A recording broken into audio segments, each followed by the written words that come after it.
Hello everyone, my name is David Webb, author of The Light Thief, and today I'm going to be talking about my writing process. Let's get started.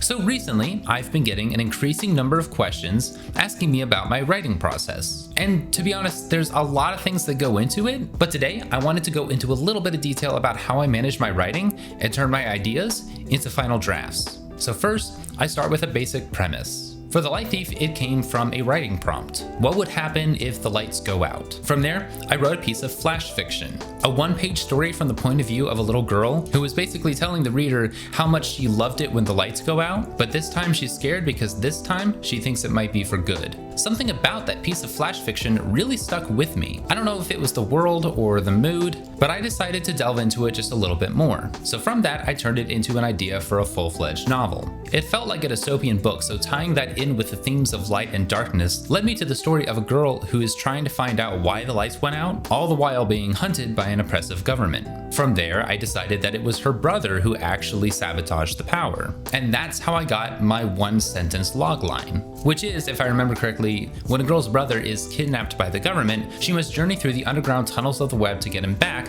before the government's assassin can catch her. I took the overarching plot and premise of the story and boiled it down into one sentence. And from there, I let it branch out. A lot of writers make the mistake of writing a book and then trying to fit it into one sentence, when in reality, your book needs to be simple enough that you can explain it in one sentence and use that as the basis for forming the story. There are a ton of reasons why you should do this, but none of those are the focus of this video. So from that one sentence logline, I figured out the 3 acts of the story. Anaya's parents are killed and her brother is kidnapped, and so she goes on the run to save herself, all while desperately searching for some way to get her brother back. Act 2, Anaya is hunted throughout the web. She meets the remnants of an old rebellion, and she meets a new friend that gives her shelter. And finally, Act 3, Anaya's capture and her confrontation with the Chancellor and the Lightbringers. Once I had those 3 acts, I then planned out what I like to call the 10 keystone scenes of the novel. The 10 chapters that really anchor the premise and give it the structure it needs to keep momentum throughout the story. For more information on this technique, I recommend that you read Layer Your Novel by C.S. Lakin. It's been a huge help to me in recent years when it comes to plotting out my novels. And then finally, I wrote it. I draft my books somewhat quickly. Now that term, of course, is subjective. Quickly to you might be a matter of months. To me, it's a matter of weeks. There are a litany of reasons why you should write your book quickly, but again, that's another video. I draft just about all my books in a matter of weeks, unless there is something that is making it take just a little bit longer than normal, or if I have to step away from one book to work on another. But generally, it takes maybe 4 to 7 weeks to write the first draft of my books, and then I set it down and I leave it alone. I move on to the next book, and it's only after 1 or 2 months that I actually come back and I take a look at the book with fresh eyes. If I go through the book and there are no major issues that I might want to take care of then and there, I send it off to an alpha reader. If there are issues, I'll take a couple weeks and fix them before sending it off to another pair of eyes. There are 2 people that I use for my alpha readers, alpha being the stage before a beta reader. Basically, the people who get to see the book in its most raw and unedited state. I trust these 2 people to give me feedback on the plot, the structure, the characters. They read all my books before anyone else, and they are super helpful. After I get feedback from them, I take the book back and I work on the second draft. The second draft is a developmental edit. It is a structural edit that takes a look at the entire book as a whole. Is the pacing solid between chapters? Are the characters consistent? Does the plot make sense? Are there any plot holes? This is one of the most important steps,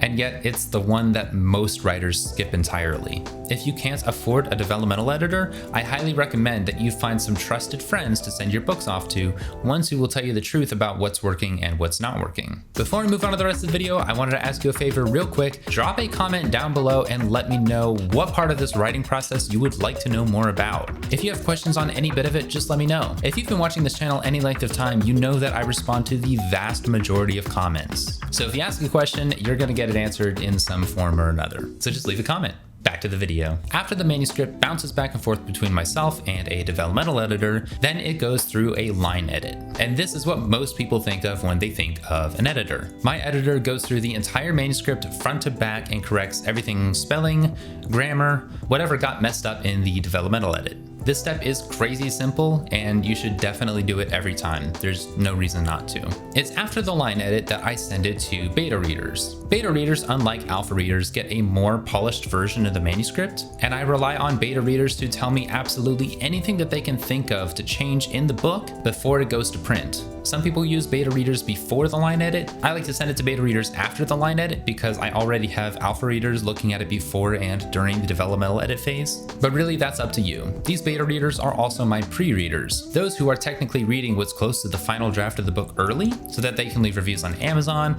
talk me up on their blogs, whatever. I give them about a month to go through the entire book before I have the book formatted and then proofread. Formatting is pretty simple. I use an amazing software that lets me format my book in a matter of minutes. It's called Vellum, and if you have a Mac, you should definitely check it out. But it makes formatting and laying out your book a breeze. Once it's all formatted and laid out, it goes to a proofreader who just checks every single line and every single bit of the manuscript, making sure it looks good, making sure every little detail is perfect. Of course, I say perfect, but things happen all the time and things get messed up. If any of you have read the second book in my series, The Phoenix Mandate, you'll know that my proofreader missed a couple things. It's actually kind of embarrassing how much they missed. Needless to say, I will not be using that proofreader again. And for those of you who have not read it yet, don't worry, I'm producing another version of the second book as we speak, and it should be out pretty soon. Once it's proofread, the book is done. At that point, I get early proof copies of my book just to make sure everything looks good and I haven't missed anything, but the book is pretty much done. So that, start to finish, is my writing process. I realized I didn't go into too much detail on my day-to-day writing process, how I approach writing every single day, and that's for two reasons. One, that's yet another video all on its own. And then two, you see a lot of that through the videos I make every week. I, believe it or not, follow my own advice. But that's basically how I take a book from an idea to a finished product, and for those of you wanting more details, just stick around. You'll get them, I promise. But that's going to do it for the broad overview of my writing process. Thank you again for joining me. My name is David Webb, and get some writing done.